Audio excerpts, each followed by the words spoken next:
எபேசியர் 2வது அதிகாரம் 10ஆம் வசனத்தில் இவ்விதமாய் தேவனுடைய வார்த்தை சொல்கிறது, ஏனெனில் நற்கிரியைகளை செய்கிறதற்கு நாம் கிறிஸ்து இயேசுவுக்குள் சிருஷ்டிக்கப்பட்டு தேவனுடைய செய்கையாக இருக்கிறோம்.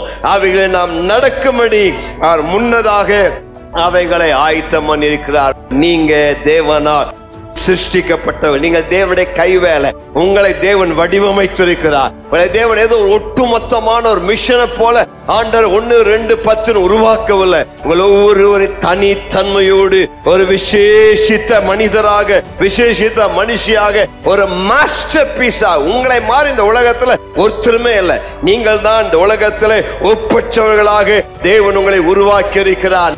தேவன் அப்படி உங்களை உருவாக்கி இருப்பது நோக்கம் என்ன?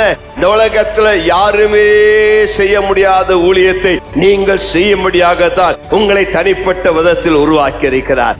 கர்த்தருக்கு மகிமை உண்டாவதாக.